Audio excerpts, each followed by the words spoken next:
అందరికీ నమస్కారం అండి. మన వారాహి అమ్మకి నమస్కారం చేసుకుంటూ ఈ వీడియో స్టార్ట్ చేస్తున్నాను. ఇక ఈరోజు వీడియోలో మనం చూడబోయేది ఏంటి అంటే, ఇప్పుడు చెప్పబోయే ఒకే ఒక మంత్రం అనేది మీరు 21 సార్లు 21 రోజులు చెప్పుకున్నప్పుడు మీ ఎలాంటి కోరికైనా సరే తీరదు అనుకున్నదైనా సరే తీరిపోతుంది. అది డబ్బు పరంగా అయినా సరే లేదా మరి ఏ ఇతర కోరికలైనా సరే తప్పకుండా తీరాల్సిందే. అది మీ అబ్బాయి పెళ్ళి ఏమనివ్వండి, మీ అమ్మాయి జాబ్ విషయం ఏమనివ్వండి, మీ ఇంటి మీ మీ యొక్క సొంత ఇంటి కల అవ్వనివ్వండి, అదేవిధంగా మీరు ఏదైనా లోన్కి అప్లై చేసి ఆ లోన్ డబ్బు వస్తుందా రాదా, వస్తే మీకు ప్రాబ్లమ్స్ తీరిపోతాయి అన్న డబ్బు విషయమైనా కానివ్వండి, ఏ ఇతర సమస్యలైనా సరే, ఏ ఇతర ప్రాబ్లమ్స్ ఉన్నా సరే, మీకున్న కోరికలైనా సరే, ఒక కోరిక బేస్ చేసి ఇప్పుడు చెప్పబోయే ఈ పవర్ఫుల్ అయిన మంత్రాన్ని మీరు 21 సార్లు అనేది చెప్పుకోండి. తప్పకుండా ఆ యొక్క కష్టం కనిపించకుండా పోతుంది. మీ సమస్యకు పరిష్కారం దొరుకుతుంది. మీ ఆశ అనేది నెరవేరుతుంది. ఇక ఆ మంత్రం ఏంటి, ఎలా చెప్పుకోవాలి, ఎప్పుడు చెప్పుకోవాలి అనేది పూర్తిగా ఈ వీడియోలో మీతో షేర్ చేయబోతున్నాను. వీడియోలోకి వెళ్ళబోయే ముందు మన ఛానల్ ఎవరైనా ఫస్ట్ టైం చూస్తున్నట్లయితే సబ్స్క్రైబ్ చేసుకోండి. మన వీడియోస్ నచ్చినట్లయితే లైక్ చేసి మరికొంతమందికి షేర్ చేయండి. ఇక ఇప్పుడు చెప్పబోయే ఈ మంత్రం అనేది చాలా చాలా చాలా పవర్ఫుల్ అండి.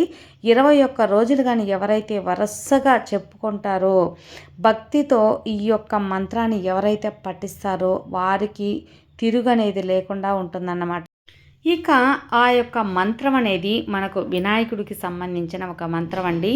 ఈ యొక్క మంత్రాన్ని ఎవరైతే 21 సార్లు 21 రోజైతే వరుసగా గ్యాప్ అనేది లేకుండా చెప్పుకుంటారో తప్పకుండా వారికి ఆ కోరిక అనేది తప్పకుండా నెరవేరుతుంది. ఇక ఎందువల్ల వినాయకుడికి ఇంత పవర్ఫుల్ అయిన మంత్రం అని చెప్పుకుంటే మనకందరికీ తెలిసిందే. మొట్టమొదట మనం వినాయకుడికే పూజ చేసి ఏ యొక్క పనినైనా ఆరంభిస్తూ ఉంటాం.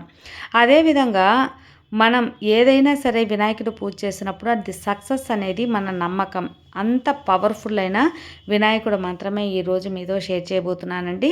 దీనికి ఒక పురాణ కథ కూడా ఉందన్నమాట. దేవతలందరూ కూడా ఒక పోటీ అనేది పెట్టుకుంటారు. ఏంటి అంటే, ఎవరైతే ముందుగా కైలాసం చేరుతారో వాళ్ళే గొప్పవారు అని చెప్పి. అందులో చాలామంది గంధర్వులు, దేవతలు అందరూ ఉంటారు. అందరూ కూడా ముందుగా బయలుదేరటానికి సిద్ధపడతారు. కానీ అందులో ఒక వయసైన ముసలామిడి కూడా ఉంటుంది. ఒక అవ్వ అంటే దేవతలందరిలో కూడా ముసలావిడ అనేది ఉంటుందన్నమాట. ఆమె ఏం చెప్తుందంటే, నాకు ఒక చిన్న పూజ అనేది ఉంది, ఆ పూజ చేసుకొని నేను కైలాసానికి బయలుదేరుతాను అంటుంది. అయ్యో, ఇది పోటీ కదా, ఎవరు ముందు ఆరంభిస్తే వాళ్ళే ముందుగా వెళ్తారు, అందులోనూ కొంచెం వయసైన ఆమెవి ఎందుకు ఈ పూజలు అంటారనమాట. లేదు లేదు, చిన్న పూజ నేను చేసుకొని వస్తాను అని చెప్తాడు. సరే, మొత్తానికి అందరూ కలిసి కైలాసానికి బయలుదేరినప్పుడు ఇక్కడ అందరూ గంధర్వులు, దేవతలు మొత్తం మంది కూడా కైలాసానికి చేరుకుంటాడు. కానీ వీళ్ళందరికీ అక్కడ ఒక ఆశ్చర్యం అనేది గమనిస్తారు. ఏంటి అంటే, అక్కడ ఈ ముసలి అవ్వ కూడా ముందుగానే వచ్చేస్తుంటుంది. ఆ దేవతల్లో ఉన్న ఒక ముసలావిడ కూడా. వీళ్ళందరికీ ఆశ్చర్యం, ఎలాగా మాకంటే వెనకాలే మీరు ప్రయాణం అనేది స్టార్ట్ చేశారు, అందులో మీరు వయసైన ముసలావిడ, అందులో మాకంటే ముందుగా ఎలా వచ్చారు అని. అప్పుడు ఆవిడ చెప్తారనమాట, నేను ఒక చిన్న పూజ చేయాలన్నాను కదా, అది వినాయకుడి పూజ.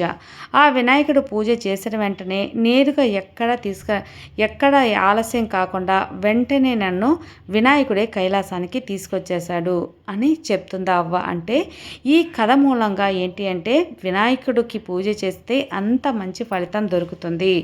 ఎలాంటి కష్టాలు అనేది ఇవ్వకుండా మనం చేయాలనుకున్న పని నిర్విఘ్నంగా పూర్తవుతుంది అని ఈ యొక్క కథ తాత్పర్యం అన్నమాట. ఇక మనం చెప్పుకోవాల్సిన ఆ యొక్క మంత్రాన్ని 21 రోజులు 21 సార్లు చెప్పుకోవాలండి. అంటే ఒక రోజుకు 21 సార్లు. కానీ ఈ యొక్క మంత్రానికి మనం పాటించవలసిన రూల్స్ అంటూ ఏదన్నా ఉంది అంటే, చక్కగా స్నానం చేసి చెప్పుకోవచ్చు. ప్రతి 21 రోజులు నాన్ వెజ్ తినేవాళ్ళు అవాయిడ్ చేయలేకుండా ఉన్నా కూడా చక్కగా స్నానం చేసేసి ఈ మంత్రాన్ని చెప్పుకొని తర్వాత మీరు మీ పనులు అనేవి మీరు చేసుకోవచ్చు అన్నమాట. అలాగే ఈ యొక్క మంత్రం చెప్పుకోవటానికి పీరియడ్స్ టైంలో ఉన్నా కూడా నో ప్రాబ్లం అండి. ఆడవారు పీరియడ్స్ టైంలో ఉన్నా కూడా చక్కగా స్నానం చేసి చెప్పుకోవచ్చు. పూజ రూమ్లోకి వెళ్ళకపోయినా కూడా మీరు ఉన్న చోట నుంచి మనసులో ఈ యొక్క మంత్రం అనేది చెప్పుకోవచ్చు. అందువల్ల 21 రోజుల మధ్యలో ఆటంకాలు వస్తాయి అనే ఒక అనుమానం ఏమీ లేదు.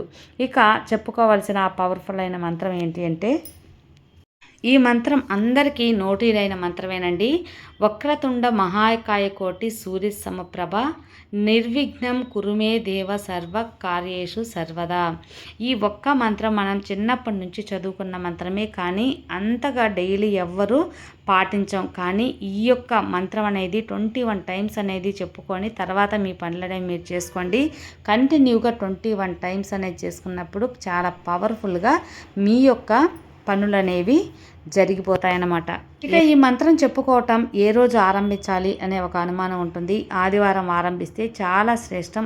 లేదా అంటే మీరు ఏ పౌర్ణమికైనా లేదా చతుర్థికైనా కూడా మనం స్టార్ట్ చేసుకోవచ్చు.